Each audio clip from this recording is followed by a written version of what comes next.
দেখে নেব খেলার সময় শিরোনাম। চ্যাম্পিয়ন্স ট্রফির আগে হাতুরু সিংহকে বিদায় করা ঠিক হবে না বললেন সাবেক প্রধান নির্বাচক নান্নু। বিসিবির গঠনতন্ত্রের সংশোধনের দাবি। অনূর্ধ্ব 20 সাফ শিরোপা জয়ী 4 ফুটবলার নিয়ে ভুটান গেল বাংলাদেশ জাতীয় দল। খেলবে 2টি প্রীতি ম্যাচ। জয় লক্ষ্য ভুইয়াদের। নতুন যে দুইজন আসছে আমরা চাবো ওদেরকে যথেষ্ট সাপোর্ট দেওয়ার জন্য, যেন আমাদের টিমের সাথে খুব তাড়াতাড়ি অ্যাডজাস্ট হতে পারে। ম্যাচটা জিতে যেন আমরা র্যাঙ্কিংয়ে একটা ভালো একটা অবস্থানে থাকতে পারি। দোকান বরাদ্দে সেকেলে নীতিতে এনএসসি বছরে রাজস্ব হারাচ্ছে শত কোটি। সুযোগ নিচ্ছে অসাধুরা। অদৃশ্য কারণে ব্যবস্থা নিচ্ছে না ক্রীড়া পরিষদ।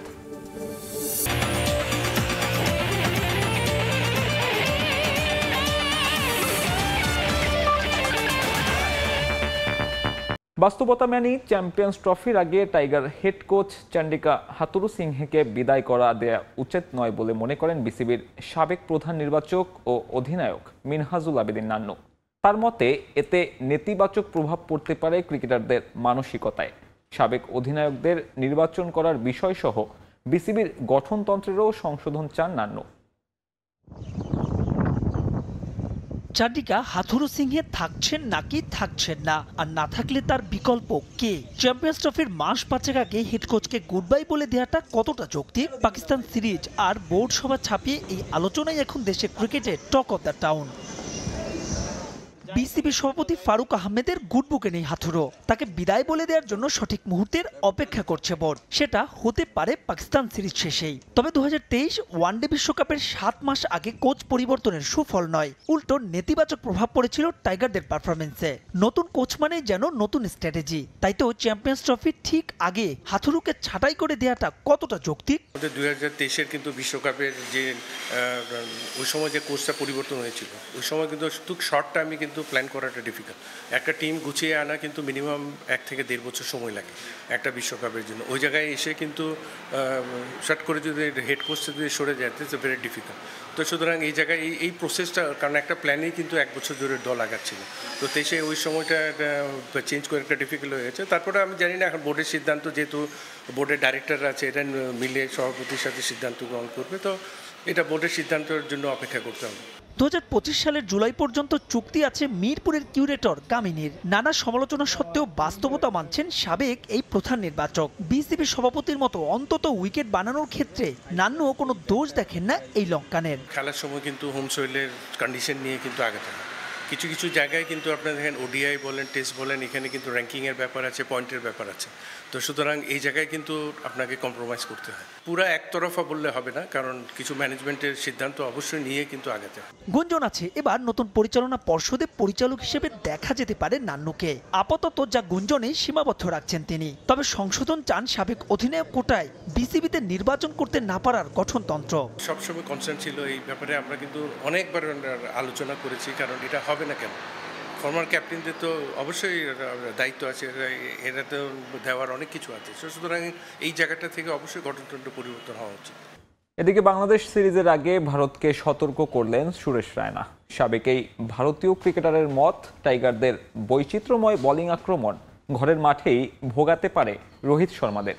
ভারতীয় গণমাধ্যমে দেয়া এক সাক্ষাৎকারে এমনটাই জানিয়েছেন রায়না। বাংলাদেশ সিরিজ দিয়ে বর্ডার গাভাস্কার ট্রফির উপযুক্ত প্রস্তুতি নেওয়া সম্ভব বলেও মনে করেন তিনি। এগিয়ে থাকায় ফেভারিটের তকমা থাকবে ভারতের গায়ে। ভারতের মাটিতে খেলা টাইগারদের 3 টেস্টের ফলাফলও সাফাই গাইবে রোহিত শর্মাদের। তবে এমন সব হিসেব নিকেশ মাথায় রেখেই বাংলাদেশকে নিয়ে সতর্কবার্তা সুরেশ রায়নার কণ্ঠে। 2 টেস্ট সিরিজের প্রথমটা অনুষ্ঠিত হবে চেন্নাইয়ের চেপাকে। স্বভাবতই স্পিন ফ্রেন্ডলি উইকেটে স্পিনাররাই নির্ধারণ করেন ম্যাচের ভাগ্য। 2021 সালে এই মাঠে অনুষ্ঠিত হওয়া ভারত ইংল্যান্ড সিরিজের পরিসংখ্যান টানলে বিষয়টা আরও স্পষ্ট হবে। দ্বিতীয় ম্যাচে 40 উইকেটের 32টাই নিয়েছিলেন অশ্বিন, আকসার, মঈন আলীরা। আগের ম্যাচে যে সংখ্যাটা ছিল 24।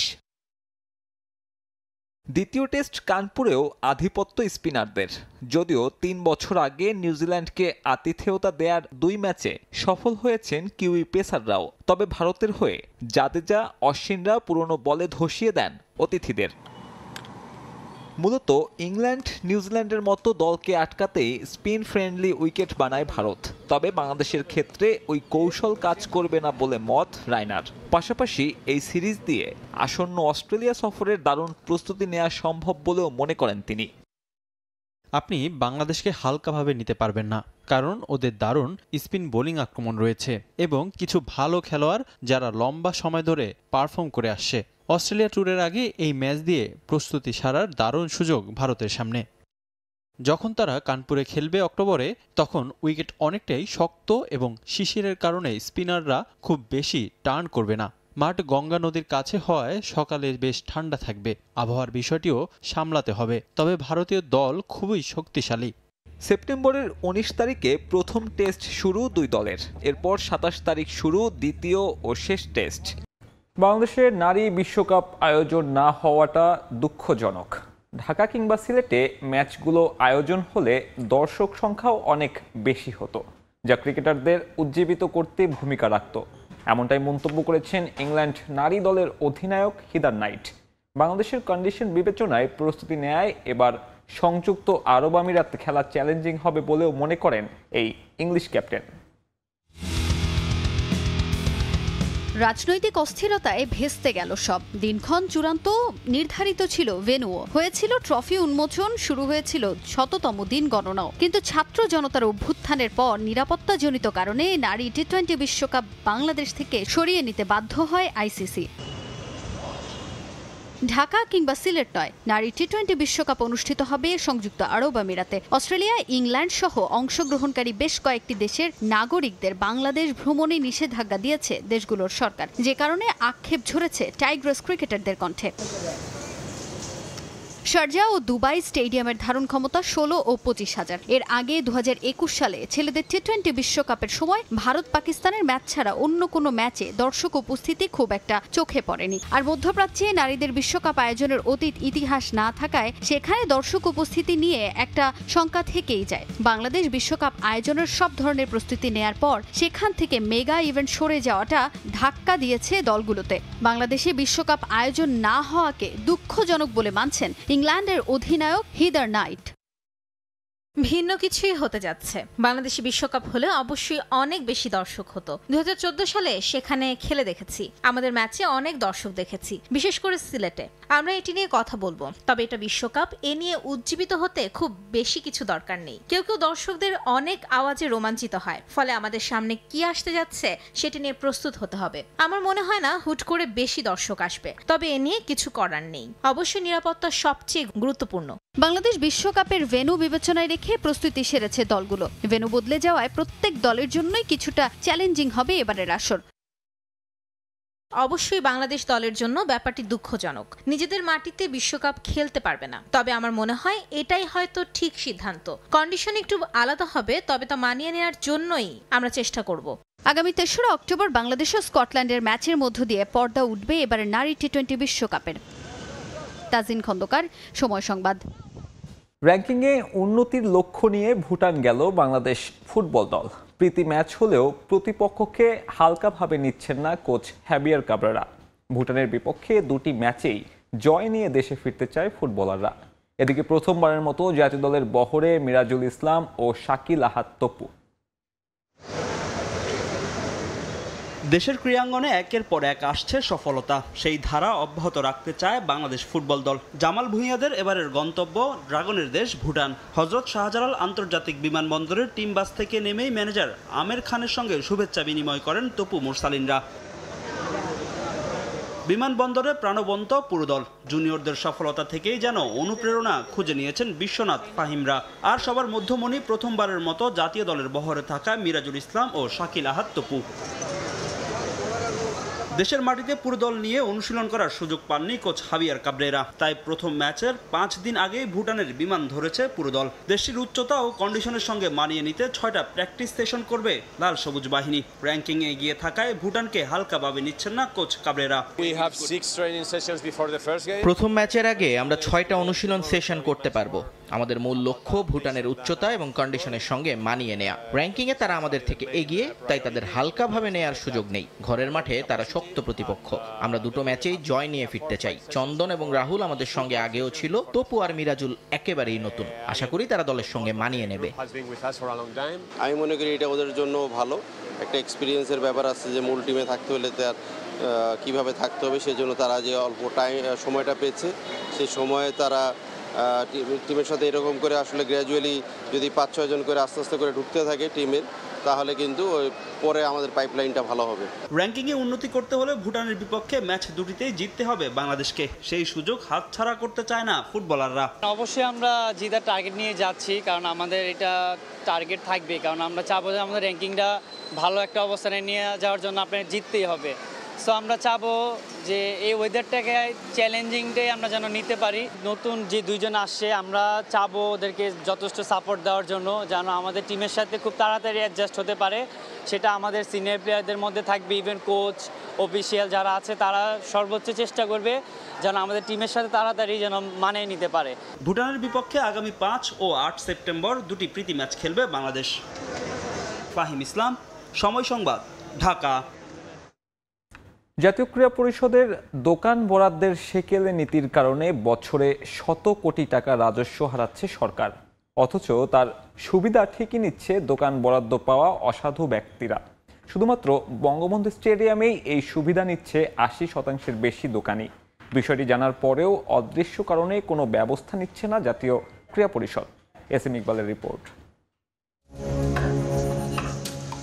মোট 21টি খাতে রাজস্ব আদায় করে জাতীয় ক্রীড়া পরিষদ, যার মধ্যে উল্লেখযোগ্য আয় আসে এনএসসির স্থাপনাগুলোর দোকান ভাড়া থেকে। তবে এই জায়গাতেই বছরের পর বছর ধরে চলছে শুভঙ্করের ফাঁকি। রাজধানীতে থাকা এনএসসির বিভিন্ন স্টেডিয়াম এবং কমপ্লেক্সে দোকান সংখ্যা 1074টি, যেখান থেকে গেল অর্থ বছরে জাতীয় ক্রীড়া পরিষদের আয় 7,30,73,000 টাকা। এতগুলো দোকান থেকে ভাড়া বাবদ আরও বেশি অর্থ আসার কথা থাকলেও আসছে সামান্যই। কিন্তু কেন? বিষয়টি অনুসন্ধানে নামে সময় সংবাদ। শুধুমাত্র ঢাকার বঙ্গবন্ধু স্টেডিয়াম থেকে যে চিত্র উঠে আসে তাতেই চক্ষু চড়ক গাছ। জাতীয় এই স্থাপনায় ক্রীড়া পরিষদের বরাদ্দকৃত দোকান সংখ্যা 297। প্রতি স্কোয়ার ফিটে এনএসসি ভাড়া নেয় নিচতলার জন্য 26 টাকা 70 পয়সা আর দোতলার জন্য 22 টাকা 23 পয়সা। সেই হিসেবে 400 স্কোয়ার ফিটের দোকানটির ভাড়া আসে 10,680 টাকা। কিন্তু এই দোকানে দিচ্ছেন কত? মার্কেট তো এগুলো দেখা গেছে অন্যান্য মার্কেটের তুলনায় প্রায় দ্বিগুণ ভাড়া এই জায়গাটা। মোটামুটি আমাদের দেখা গেছে এটা তো আসলে প্রায় আপনার 1.5 লক্ষ টাকার কাছাকাছি ভাড়া আছে। সোজা অঙ্ক মেলাতে গিয়ে জটিল পরিস্থিতি, গোজামিল দেওয়ার সুযোগ নেই। তাই ঘটনার আরো ভেতরে যেতে চাই। ক্রীড়া পরিষদ থেকে দোকান বরাদ্দের তালিকা সংগ্রহ করতেই সমীকরণ পরিষ্কার। বঙ্গবন্ধু স্টেডিয়ামের 9 নম্বর দোকানটি জাতীয় ক্রীড়া পরিষদ বরাদ্দ দিয়েছে মোহাম্মদ মোস্তফা কামাল গঙের কাছে, কিন্তু এই দোকানের প্রোপাইটারশিপে আছে কাজী আব্দুল ওয়াহাবের নাম। ইস্টার্ন মার্কেটে তো 80% দোকানই ভাড়া। দেখা গেছে অনেক মালিক এই জায়গায়, আপনার একজনের হাতে তার নাই এই জিনিসটা।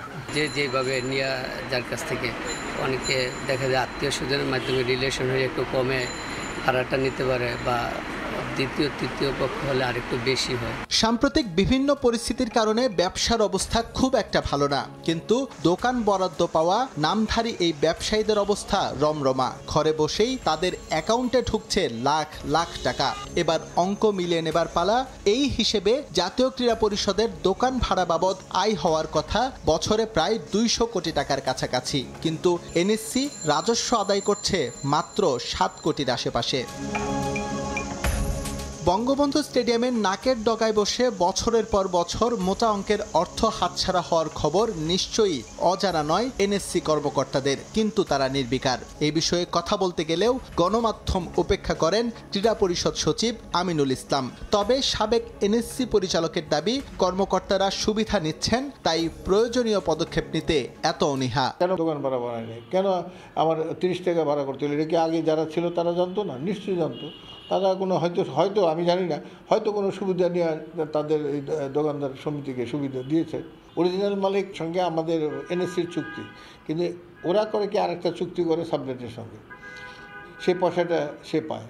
মানে বিজনেস না করে কিন্তু পাচ্ছে।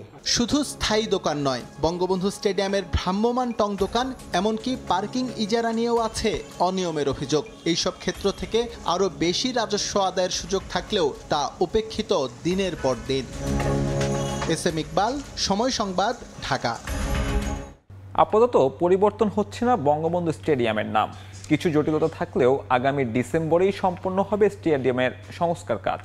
বিজয় দিবসে আবারও নতুনভাবে উদ্বোধন করা হবে দেশের ঐতিহ্যবাহী স্টেডিয়ামটি।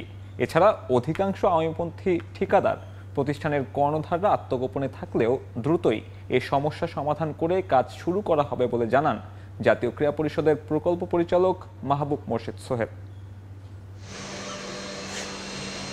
2021 সালে শুরু হয় দেশের সবচেয়ে ঐতিহ্যবাহী স্টেডিয়ামের সংস্কার কাজ। এতদিন সেই কাজের দায়িত্বে থাকা ব্যক্তিরা কালক্ষেপণ করে বাড়িয়েছে প্রকল্প ব্যয়। ক্রীড়া মন্ত্রণালয় জাহিদ আহসান রাসেলের যুগের পর শেষ হয়েছে নাজমুল হাসান পাপনের আমলও। তবে এত বছরও আলোর মুখ দেখেনি বঙ্গবন্ধু স্টেডিয়াম।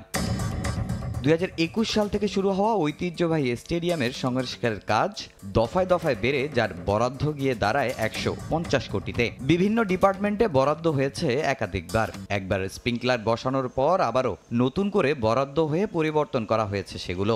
মিডিয়া সেন্টারের কাঠামো পরিবর্তন করা হচ্ছে দুবার, বাদ যায়নি ফ্লাডলাইট ও গ্যালারির চেয়ারগুলো। তবে যখনই শেষ হয়েছে অধিকাংশ কাজ, তখনই দেশের পালা বদলে থমকে গেছে সব কার্যক্রম। হাসিনা সরকারের পতনের পর আওয়ামীপন্থী বেশিরভাগ ঠিকাদার প্রতিষ্ঠানের কর্ণধাররা চলে গেছেন আত্মগোপনে।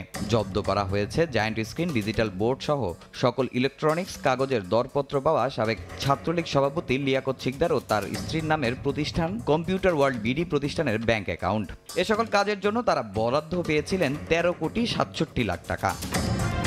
এছাড়া গ্যালারির চেয়ারের 7,68,00,000 টাকার প্রকল্পের দায়িত্ব পেয়েছিলেন সাবেক বিদ্যুৎ, জ্বালানি ও খনিজ প্রতিমন্ত্রী হামিদ গ্রুপের ডেলকো বিজনেস অ্যাসোসিয়েট, যার তদারকির দায়িত্বে ছিলেন তার ভাই ইন্তেখাবুল হামিদ অপু। শুটিং ফেডারেশনের মহাসচিব প্যারিস অলিম্পিকের শেফ দ্য মিশন হয়ে গিয়ে আর দেশেই ফেরেননি, যদিও আনা হয়েছে প্রায় 5,000 চেয়ার। সবশেষ 4 আগস্ট পর্যন্ত বসানো হয়েছিল 450টি চেয়ার। 16 জুলাই থেকে কাজ শুরু করছি, মাত্র আমরা 10 থেকে 12 দিন কাজ করছি। কাজ হয়েছে আপনার 4 আগস্ট, 5 তারিখ থেকে আর কি আমাদের কাজ বন্ধ রাখি আর কি। তবে যত যাই হোক, নির্ধারিত সময়ের মধ্যে স্টেডিয়ামের কাজ সম্পন্ন করার কথা জানিয়েছেন জাতীয় ক্রীড়া পরিষদের নতুন দায়িত্ব পাওয়া প্রকল্প পরিচালক মাহবুব মোর্শেদ সোহেল, যদিও আসেননি ক্যামেরার সামনে। সময় সংবাদকে বলেছেন আগামী 16 ডিসেম্বরে উদ্বোধন করা হবে স্টেডিয়ামটি, আর নাম পরিবর্তনের ব্যাপারে সিদ্ধান্ত নেবেন বর্তমান ক্রীড়া উপদেষ্টা। তামিম হোসেন, সময় সংবাদ, ঢাকা। ভবিষ্যৎ চমৎকার স্প্যানিশ ফুটবলের। আগামী দিন বিশ্ব ফুটবলে রাজত্ব করবে তারা। প্যারিস অলিম্পিক পর্যবেক্ষণ শেষে সময় সংবাদে এমনটাই মন্তব্য করেছেন সাবেক সুইস গোলরক্ষক পাস্কেল জুবেরবুলের। এমনকি ফ্রান্স ফুটবলেরও রয়েছে ভালো করার সম্ভাবনা। অলিম্পিকের কোয়ার্টার ফাইনাল থেকে বাদ পড়লেও আর্জেন্টিনার ভবিষ্যৎ নিয়ে আশাবাদী পাস্কেল। প্যারিস থেকে ফিরে এসে আরও জানাচ্ছেন এসএম ইকবাল। স্প্যানিশ ফুটবলে বইছে সুদিনের বাতাস। এক যুগ পর ইউরো চ্যাম্পিয়নশিপের শিরোপা পুনরুদ্ধার করেছে লা রোজা। যুবারা ফিরে পেয়েছে অলিম্পিক শ্রেষ্ঠত্ব, শুধু শিরোপা কিংবা মেডেলের হিসেবে নয়। যে ধারায় পারফর্ম করে চলেছে স্প্যানিশ ফুটবলাররা, তাতে আগামীতে বিশ্ব ফুটবলের নিয়ন্ত্রণ ইউরোপের এই দেশটির হাতে যাচ্ছে তা বলাই যায়। ফুটবলের বিভিন্ন বৈশ্বিক আসরে থাকে ফিফার পর্যবেক্ষক দল। গেম ডেভেলপমেন্টের জন্য একই কার্যক্রম পরিচালিত হয় অলিম্পিক গেমসেও। প্যারিসে এই প্রতিনিধি দলের একজন ছিলেন সুইজারল্যান্ডের সাবেক গোলরক্ষক পাস্কেল জুবেরবুলের। তার দৃষ্টিতে বিশ্ব ফুটবলের আগামীর পরাশক্তি স্পেন। অসাধারণ সময় পার করছে স্পেন ফুটবল। জাতীয় দল থেকে শুরু করে বয়সভিত্তিক পর্যায়ে ওদের পাইপলাইন বেশ সমৃদ্ধ। এটা ওদের অবস্থানকে বেশ শক্তিশালী করেছে। আগামী দিনে ওরা বিশ্ব ফুটবলে রাজত্ব করবে। 2018 বিশ্বকাপে চ্যাম্পিয়নের পর 22-এর রানার্স আপ। ইউরো সেমিফাইনাল থেকে ছিটকে গেলেও ফ্রান্স ফুটবলের প্রভাব অস্বীকার করার উপায় নেই। অলিম্পিকে ঘরের মাঠে ওরা পদক হারিয়েছে স্পেনের কাছে। প্রক্রিয়া ঠিক থাকায় ফ্রেঞ্চদের নিয়েও আশার কথা শুনিয়েছেন পাস্কেল। ফ্রান্স সবসময় ভালো, প্রচুর ট্যালেন্টেড ফুটবলার এখানে তৈরি হয় এবং এই প্রক্রিয়াটা ধারাবাহিক। হতে পারে তারা শিরোপা কিংবা মেডেল জিততে পারছে না, তবে খুব শিগগিরই সেই আক্ষেপ খুঁজবে তাদের। লিওনেল মেসি পরবর্তী যুগে কেমন হবে আর্জেন্টিনার ভবিষ্যৎ তা নিয়ে অনেকেই চিন্তিত। প্যারিসে যুবাদের মিশন ছিল ব্যর্থ, পরবর্তী প্রজন্ম আহামরি কিছু করবে তার আভাসও নেই খুব একটা। তারপরও আর্জেন্টিনার ভবিষ্যৎ নিয়ে আশাবাদী সাবেক সুইস গোলরক্ষক। আর্জেন্টিনা এমন একটা দেশ, সবসময় আমাকে আলোচনায় রাখতে হবে। এবারের অলিম্পিকে ওরা প্রত্যাশিত পারফরমেন্স করতে পারেনি, এটা ঠিক। তবে আমার বন্ধু মাসচেরানো দারুণ করেছে, ও যুব দল নিয়ে কাজ করছে। আমার বিশ্বাস মেসি পরবর্তী প্রজন্ম খুব দ্রুতই খুঁজে পাবে আর্জেন্টিনা। পাশাপাশি আফ্রিকান ফুটবল দলগুলো সাম্প্রতিক সময়ে ভালো করছে, তাও উঠে এসেছে আইওসি ফুটবল কমিটির পর্যবেক্ষণে। এসএম ইকবাল, সময় সংবাদ। আইপিএলে পয়েন্ট টেবিলের শীর্ষস্থান অক্ষুণ্ণ রাখতে ওয়েস্ট হ্যাম ইউনাইটেডের মুখোমুখি হবে ম্যান সিটি। লন্ডন স্টেডিয়ামে ম্যাচটি মাঠে গড়াবে রাত 10:30টায়। একই দিনে আরেক ম্যাচে মাঠে নামবে টেবিলের 3-এ অবস্থান করা আর্সেনাল। তাদের প্রতিপক্ষ নতুন মৌসুমে চমক দেখানো ব্রাইটন। এমিরেটস স্টেডিয়ামে ম্যাচ শুরু বিকেল 5:30টায়। এদিকে লা লিগায় শীর্ষস্থান অক্ষুণ্ণ রাখতে ভায়াদোলিদের বিপক্ষে লড়বে বার্সেলোনা। ম্যাচটি শুরু হবে রাত 9:30টায়। মৌসুমের শুরুটা প্রত্যাশিতভাবেই হয়েছে বর্তমান চ্যাম্পিয়ন ম্যানচেস্টার সিটির। নিউ সিজন শুরুর আগে ঐতিহ্যবাহী কমিউনিটি শিল্ডে ম্যানচেস্টার ইউনাইটেডকে হারিয়ে আত্মবিশ্বাস পুঁজি করে মাঠে নামে সিটিজেন্স। আর ইপিএলে প্রথম ম্যাচে চেলসির বিপক্ষে জয় দিয়ে অভিযান শুরু করে ম্যান সিটি। এরপর অপেক্ষাকৃত দুর্বল ইপসুইচ টাউনের বিপক্ষে জয় তুলে নেয় পেপ গার্দিওলার দল। লক্ষ্য একটাই, চলতি মৌসুমেও ইপিএল শিরোপা নিজেদের শোকেজে রাখা। সে লক্ষ্য নিয়ে এবার জয়ের ধারা অব্যাহত রাখতে মরিয়ায় ইপিএল এর জায়ান্ট ক্লাবটা। নিজেদের পরের ম্যাচে ওয়েস্ট হ্যাম ইউনাইটেডের বিপক্ষে লড়বে ম্যানচেস্টার সিটি। সে ম্যাচের আগে বেশ কিছু বিষয় নিয়ে ভাবতে হচ্ছে দলটাকে। টেবিলের 2-এ থাকা ব্রাইটন আর 3-এ থাকা আর্সেনালের সমান পয়েন্ট আছে সিটিজেনদের। তাই এই ম্যাচে কোনো রকম ভুলের সুযোগ নেই গার্দিওলার শিষ্যদের।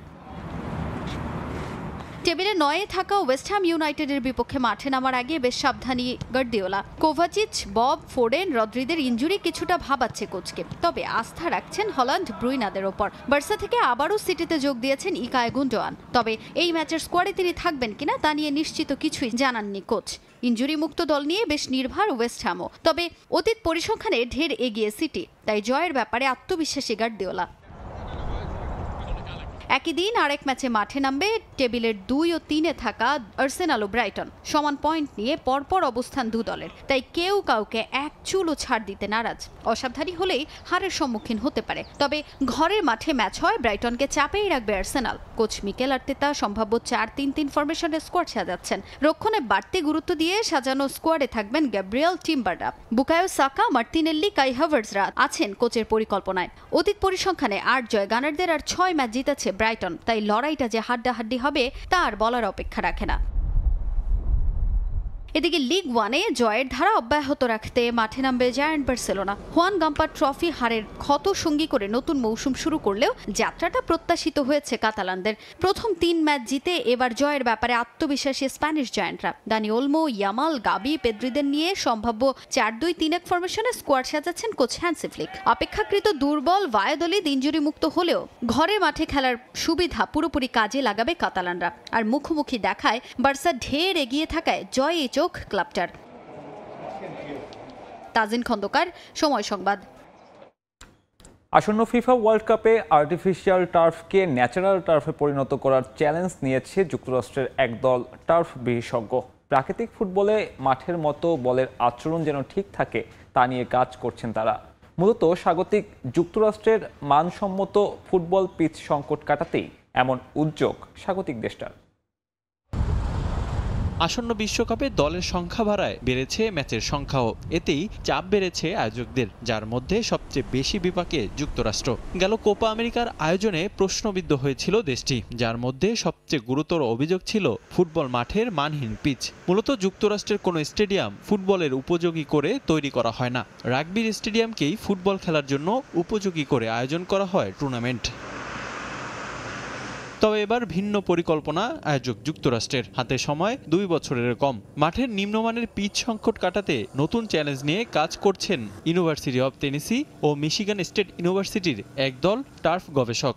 1994 যুক্তরাষ্ট্র বিশ্বকাপের মতো ইনডোরে যেন খেলার আয়োজন করতে না হয় সেই চ্যালেঞ্জ নিয়েই কাজ করছেন তারা। সব বিশ্বকাপের ম্যাচগুলো ন্যাচারাল টার্ফে আয়োজন করতে হয়, তাই যদি তারা ন্যাচারাল টার্ফে খেলে এবং এর জন্য তারা ন্যাশনাল ফুটবল লিগ স্টেডিয়ামকে বাছাই করে, তাহলে আমাদের একটি অস্থায়ী মাঠ তৈরি করতে হবে। 3টি দেশের 16টি স্টেডিয়ামের মধ্যে 8টি স্টেডিয়ামেই অস্থায়ী মাঠের প্রয়োজন হবে। ইনডোর স্টেডিয়ামের পরিবর্তে টেনিসের গবেষকরা এক ধরনের শেড হাউস তৈরি করেছেন। এছাড়া 23,000 স্কয়ার ফুট জায়গার উপরিভাগে মাটির পরিবর্তে প্লাস্টিকের ওপর টার্ফ স্থাপনের চেষ্টা চালিয়ে যাচ্ছেন মিশিগান স্টেটের বিশেষজ্ঞরা। স্টেডিয়ামের আর্টিফিশিয়াল টার্ফকে কিভাবে ন্যাচারাল টার্ফে রূপান্তর করা যায় তা নিয়ে মূলত কাজ করছেন তারা। ফুটবলে যা প্রয়োজন তা হলো বলের অবস্থান বোঝা। যখন বল খেলোয়াড়দের দিকে আসে তা অনুমান করতে হয়। তারা জানে বল কতখানি গড়িয়ে যাবে, কতখানি বাউন্স করবে। আমরা আর্টিফিশিয়াল টার্ফে সেই কাজটাই করার চেষ্টা করছি। যখন আমরা যেই প্রেসার নিচ্ছি সেই অনুপাতে কাজ করতে পারবো, তখন অনেক টাকা বেঁচে যাবে। আমাদের কাজ সেটাকে পরিপূর্ণ করা। 3 দেশের সমন্বয়ে অনুষ্ঠিত এই বিশ্বকাপে আরও একটি চ্যালেঞ্জ বায়ু পরিবর্তন। সেই দিক বিবেচনা রেখেই ফুটবল পিচ তৈরিতে বাড়তি চ্যালেঞ্জ নিতে হচ্ছে টার্ফ বিশেষজ্ঞদের। রিফাতুল ইসলাম মিরন, সময় সংবাদ। এ পর্যায়ে খেলার সময়ের শীর্ষ সংবাদ জানিয়ে দিচ্ছি আরেকবার। চ্যাম্পিয়ন্স ট্রফির আগে হাতুরু সিংহেকে বিদায় করা ঠিক হবে না বললেন সাবেক প্রধান নির্বাচক নান্নু। বিসিবির গঠনতন্ত্রের সংশোধনের দাবি। অনূর্ধ্ব-20 সাফ শিরোপা জয়ী 4 ফুটবলার নিয়ে ভুটানে গেল বাংলাদেশ জাতীয় দল। খেলবে 2টি প্রীতি ম্যাচ। জয় লক্ষ্য জামাল ভুঁইয়াদের। নতুন যে 2 জন আসছে, আমরা চাবো ওদেরকে যথেষ্ট সাপোর্ট দেওয়ার জন্য, যেন আমাদের টিমের সাথে খুব তাড়াতাড়ি অ্যাডজাস্ট হতে পারে। ম্যাচটা জিতে যেন আমরা র্যাঙ্কিংয়ে একটা ভালো একটা অবস্থানে থাকতে পারি। এবং দোকান বরাদ্দে সেকেলে নীতিতে এনএসসি। বছরে রাজস্ব হারাচ্ছে শত কোটি। সুযোগ নিচ্ছে অসাধুরা। অদৃশ্য কারণে ব্যবস্থা নিচ্ছে না ক্রীড়া পরিষদ।